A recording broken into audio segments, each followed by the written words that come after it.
ደስታዬን የማካፍሎት ሚስጥሬን የማውጋውት ሲከፋኝ ልቤን የማጫውቶት ቤተኛው ነኝ። ይህ ፕሮግራም ቤተኛው ነው። ቤተኛ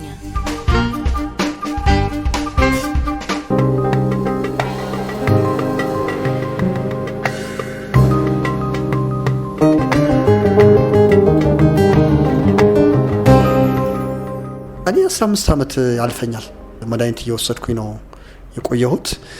እሷም ደግሞ የተጀመረችው በቃ ልጆቹ ከመወለዳቸው በፊት 6 ዓመት ይሆናታል።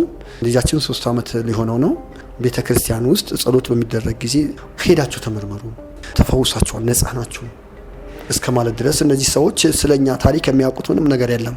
እውነታቸው ነው። ለምን አንመረመርም እያልን ሁለታችን ሄደን ጤና ጣቢያ ተመረመርን። ነግረናቸው እንደዚሁ ዶክተሩ እንደዚህ ሆኖብን ነው በዚህ ምክንያት ነው መተን የምንመረመረው ብለናት መጨረሻ መርምራን ውጤታችን ካየች በኋላ አንድ አይነት ነው። ብዙ ሰዎች እንደዚህ ሆኖ ይመጣሉ። ነፃ ናችሁ ተብለው ይመጣሉ፣ ተመርመሩ ተብለው ይመጣሉ። ነገር ግን እንዳልሆነ ነው የሚሆነው። መድኃኒታችሁ እየወሰዳችሁ ፈውሳችሁ ተጠባበቁ የሚል ምክር ሰጠችን። እነዚህ ድምጾች ደግሞ ሊቆሙ አልቻሉ። ከብዙ አገልጋዮች ነው ይህን ድምጽ የሚመጣው። መድኃኒቶቹ ቤትን ሲታዩ ሁላችን መድኃኒት ሲታዩ በጣም ብዙ ናቸው። ማታ 2 ነው የምወስደው፣ ጠዋት 1 ነው፣ ከሰዓት 1 ነው። 4 መድኃኒት ነው ከባክቴሪ ጋር። እሷም እንደዛው ነው። ልጃችንም እንደዛው ባክቴሪን ይወስዳል። ካሌክትራ የሚባል መድኃኒት ይወስዳል።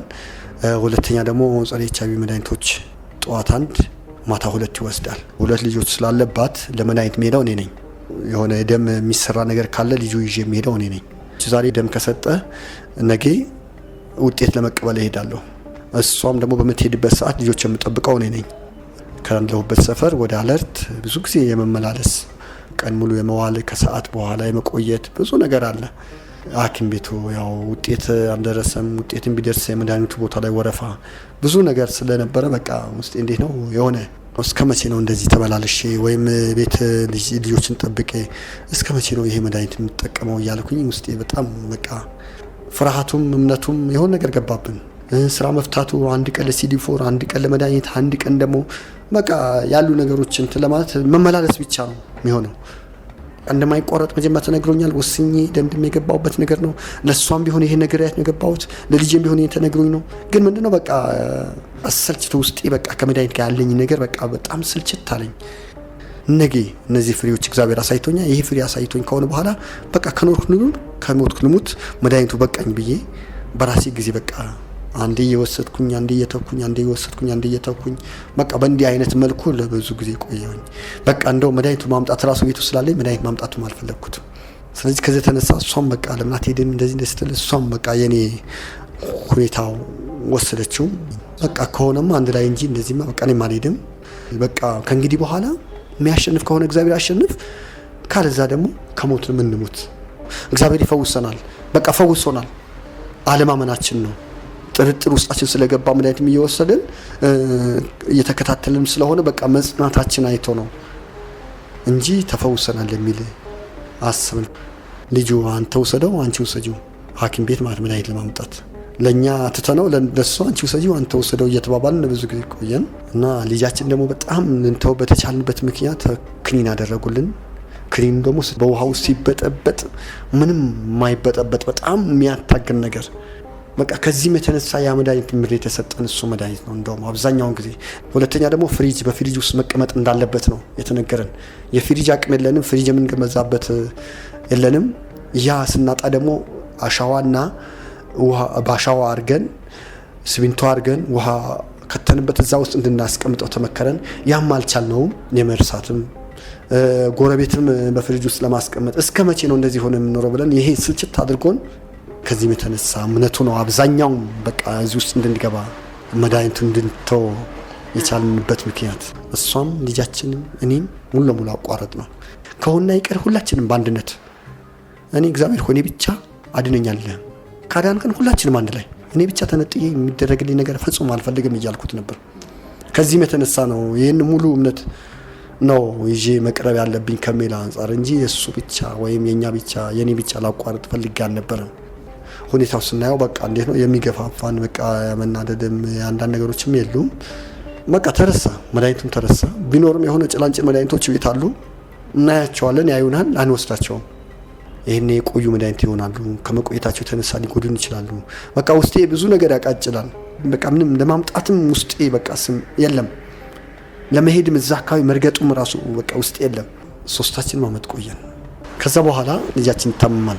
ቁስለት ይወጣበታል፣ ተቅማጥም ያስቸግረዋል፣ ሳልም ያስቸግረዋል። የኛ ብናቋርጥ እንኳን የልጁ መድኃኒት ማቋረጥ እንደሌለብን ይገባን ነበር። ማድረግ የሌለብኝ ነገር ነው ያደረኩት። እሷም አንተ ምክንያቱ አንተ ነህ ትለኛለች። ለምን አንቺ ውሰጂው አንተ ውሰደው በሚባል መጀመሪያም በዚህ ምክንያት ተነታርከነተው ነው። ሁለተኛም ስንመጣ ወደ እምነቱ መጣን አይደላን። እሱ የእምነቱ ሁኔታ የሚያውቀው ታሪክ የለም። ህፃን ልጅ ነው። ለኔ እንኳን ዋጋ መክፈል ቢያቅተን ለልጄ ዋጋ መክፈል ነበረብኝ። ይሰማኛል ስሜቱ በቃ ሳየው ሁሉ ፊቱ ሳየው አንዳንድ ነገሮች ሳየው ድካሙ ሳየው ውስጥ ይዘልቃል። በቃ እንዴት ነው እኔ እንደደከምኩ ነው ማየው። አንደበቱ መፍታት ሁሉ ሲያቅተው በቃ የኔ ምክንያት ነው ብዬ እኔ ራሴ ተረበሸ ውስጥ።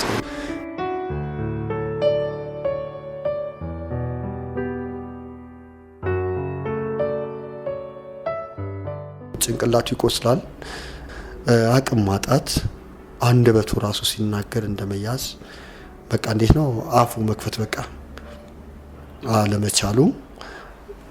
ሁለተኛ ደግሞ በቃ ተቅማጥ፣ ምግብ አለመብላቱ በቃ ብዙ ነገሮች ብቻ ሊዘረዘሩ ከሚችሉ በላይ ናቸው ህመሙ። ማያቸው ነገሮች ሁሉ ለኔ ምንድነው በቃ የሱ ነገር እኔን ራሴ እየጎዳኝ፣ እሷም ደግሞ በቃ እንዴት ነው እያየችው ማልቀስ ነው። ለምን አቋረጥንበት?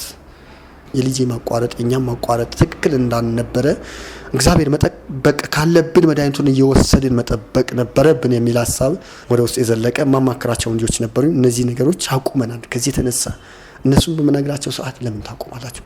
በደማችሁ ውስጥ ተመርምራችሁ ካረጋገጣችሁ በኋላ እንጂ ለምን የሚል በዛብኝ። ወቀሳው ሲበዛ ትክክል እንዳልሆንኩኝ ደግሞ እኔም ራሴን አረጋገጥኩት እና የልጅ ተጠያቂ እኔ ነኝ ከሚል አሁን ምን ማድረግ አለብኝ? በቃ ስሜቱ እኔን ተጎድቻለሁ፣ ልጄን ተጎድቷል፣ እሷን ተጎድታለች። የሶስቱን ጉዳት እኔ ላይ ነው የሚያመዝነው። ስለዚህ አሁን ምን ማድረግ አለብኝ የሚል ከሷ ጋር ተነጋገርን። በዚህ የተነሳ ትናንት ያቋረጥንበት ቦታ ላይ ካሄድን ገና ለኛ ሌላ ነገር ነው የሚከተልን። በልጁ ምክንያት እኛ እንደምንጠየቅ ነው። ሌላም ሐኪም ቤት ከወሰድ ነው ይሄ እንዳለበት ካነገርናቸው ሌላ መድኃኒት ከሰጡ ለልጁ ሊጎዳው ነው። ምንድነው ማድረግ ያለብን ብለን በቃ በጣም እንትናለን። ይህ ከሚሆን ይልቅ በአዲስ መልክ መመርመርን ማለት ነው።